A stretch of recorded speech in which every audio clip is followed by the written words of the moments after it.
Why does El Camino not quite feel like a Breaking Bad movie? And I'm talking about more than just the change in aspect ratio or the fact that Todd packed on a few. I was gonna get us some pizza, a couple large pies. Prior to watching El Camino, I rewatched the last 4 episodes of Breaking Bad, and if you've seen the series, you'll know that these 4 episodes are very difficult to live up to. I'm talking about Toahile, Ozymandias, Granite State, and Felina. So moving on to El Camino, a movie that came out 6 years later, something just didn't feel quite right. I mean, it's a little unfair to compare El Camino to the final episodes of Breaking Bad, but you can't really help it because El Camino is a direct follow-up. Before we proceed, I am going to be talking about spoilers for both Breaking Bad and El Camino, so I highly recommend you watch them both first and then come back to this video, okay? I'll still be here. So why does El Camino not quite feel right?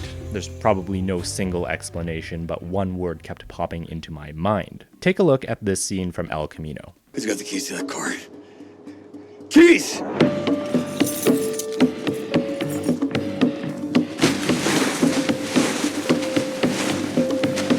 Did that feel urgent to you? Well, it's supposed to be. At least it's one of the more urgent moments in the film. How about this scene from Breaking Bad? Jesse, please. I'm dying. My cancer is bad. You're not hurting anyone but my family. What was different? One word: rhythm. Rhythm is a quintessential component of editing in film. What Didi Allen told Claire Simpson, and Claire Simpson told me, is like, editing is about rhythm. Well, there's an inbuilt relationship between the story itself and how to tell a story and the rhythm with which you tell it. Just as a disclaimer, I'm not saying that I can do a better job of editing than Skip McDonald, the lead editor of El Camino, as well as Ozymandias and Felina, because I definitely can't. But I think it's pretty interesting looking at the differences in rhythm between both the series and the film. So with that, let's explore some principles of good editing and then use that to frame our comparison between Breaking Bad and El Camino.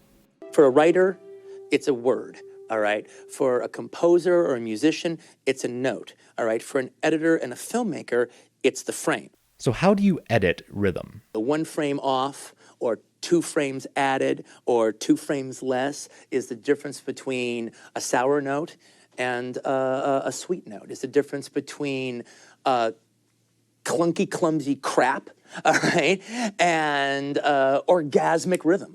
The one question a film editor is always asking is when? When do you cut? When do you start? When do you slow down or speed up? We could begin it anywhere in here, but see, there now somebody falls right here, and that's good. Falling is good. We will edit this shot into the timeline. There's also a little bit of asking what shots to use, what colors to use, but asking when contributes to an editor's understanding of rhythm, and understanding rhythm is usually more of an instinct than anything. Every Frame a Painting addresses this in one of the last video essays they made a few years ago. How does an editor think and feel? And they're one of the greatest video essay channels of all time that really gives you an editor's point of view on storytelling, because in film, editing contributes just as much to storytelling as the screenplay itself. Once you start to realize that film is the sum of editing, then editing is the thing you're always looking at. Good rhythm, when and where you cut, can make or break the tone of a scene. It can change the emotion you're trying to convey. For instance, it can help you tell a joke. Any suggestions?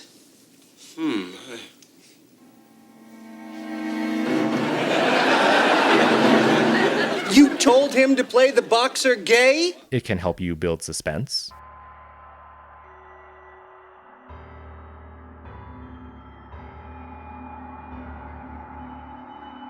Or it can help you tell a joke by building suspense.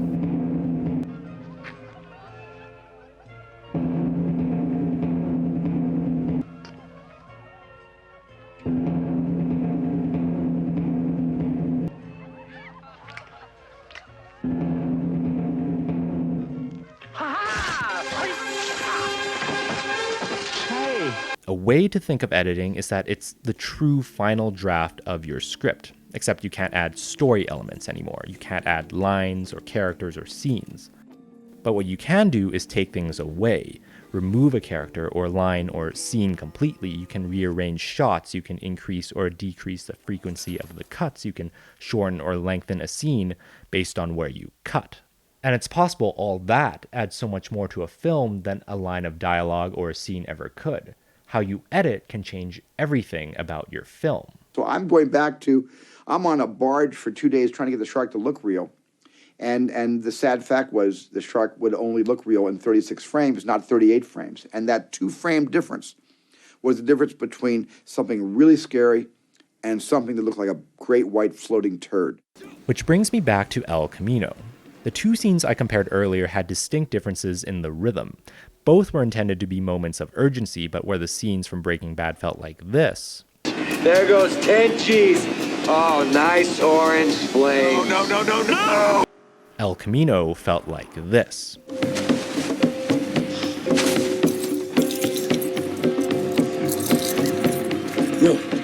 Yo, what are you doing? We gotta get this thing out of here. We get intercutting of relatively quick shots in Breaking Bad. It starts off with a few longer shots that last from 5 to 10 seconds, but as Walt gets more agitated, the shots begin cutting faster, every 2 to 3 seconds.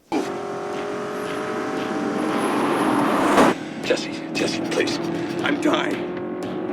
My cancer is bad. You're not hurting anyone but my family. Okay? Look, I can't spend this money. Whereas in El Camino, we get 2 or 3 shots that last between 10 to 20 seconds each.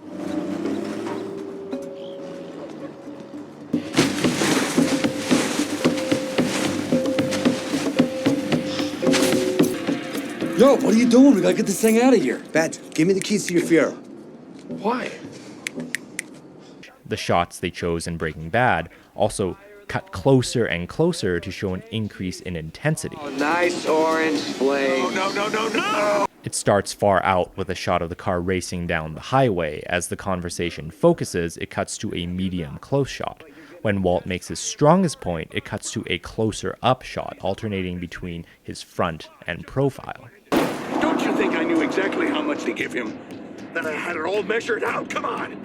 In El Camino, the shots are unvaried. They are all medium shots. This all contributes to an almost lackadaisical rhythm in the edit that doesn't necessarily match what's happening in the story. Like I said, this is supposed to be one of the more urgent moments in the film. Let's move on to a few other scenes. I'm going to be playing for you a scene from the opening of Ozymandias. It's the scene where Jack kills Hank, and let's see if you notice anything. He made up his mind 10 minutes ago.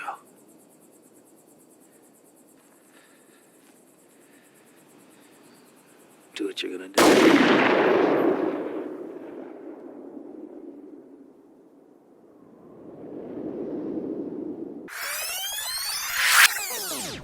So what did you see? Do what you're gonna do. Did you notice this shot between when Hank gets killed and Walt's reaction shot? First time watching, you probably didn't, so why is it there? Well, let's see what happens if we cut to Walt straight away. Do what you're gonna do. It feels different, doesn't it? The action almost moves too fast and too clunky. The audience needs a beat to slow down to process what just happened, so they cut to a shot you almost don't notice is there.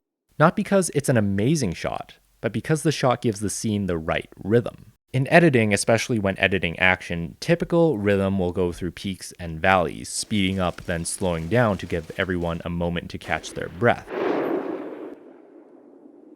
Of course, it also works the other way, where it starts off slow and then picks up. You've got suspense and you've got action, and I've found a good combination in the two Terminator films was to have a suspenseful build-up to an action release. This moment from later on in Ozymandias starts off almost like a slingshot, winding up. Get out of here.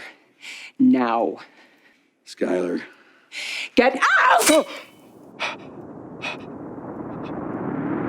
We feel a tension building through its use of sound and the fact that it's a single shot held in slow motion. Which launches us into an explosive sequence of events. In El Camino, probably the closest moment that tries to resemble this rhythmically is this sequence. You ready? Yeah. We can see there are similarities through the scene's use of sound and close-ups mimicking a Western-style shootout. But in the build-up, the cuts happen much quicker and more often. We don't really get a chance to hold our breath before the plunge.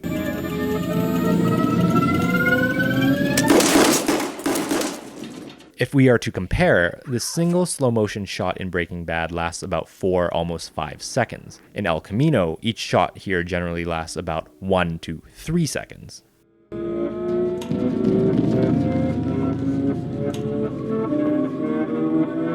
So we've seen moments in the film where the rhythm didn't quite feel fast enough or slow enough. There are also scenes in the movie, in my opinion, where the shots started too early. You couldn't drive a 2-button elevator. You couldn't drive Miss Daisy. Whatever that means. You couldn't drive a short bus full of slow kids to the zoo. Or should have been cut earlier. Or weren't cut late enough. It's on me. This moment in particular is an emotional confrontation for Jesse, and I wish perhaps they could have held on his face a bit longer, but in editing, you can only work with the shots you get. You can't add more to a line or more to a scene. El Camino is not a terrible movie by any definition of the word, and the thing is, I always thought it was necessary to give Jesse a conclusion. He was left hanging at the end of Breaking Bad, and El Camino gives us that closure. And overall, there were a lot of moments where I thought the movie got the rhythm right. Particularly its use of the sharp match cuts to jump back and forth in time and highlight Jesse's post-traumatic stress.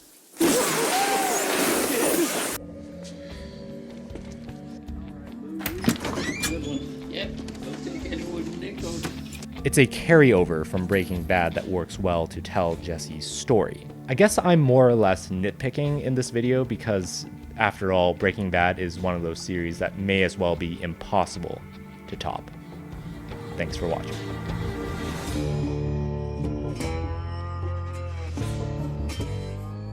Hey everyone. I hope you're all safe and healthy and staying in your homes as much as humanly possible during this weird time. I know it's a strange thing that's going on for the whole planet right now, but if we all do our part, wash your hands as frequently as possible, stay 2 meters away from people, then we can beat this thing. So please, please, please, let's all do our part. Anyways, I hope you enjoyed this video. Let me know what your thoughts are on the movie or the show. If there is a scene in particular that you thought rhythmically was done really well, let me know. But yeah, anyways, don't forget to like, comment, subscribe, potentially consider becoming a patron on Patreon for things like early access, behind the scenes, and much more. And I'll catch you in the next one. Cheers.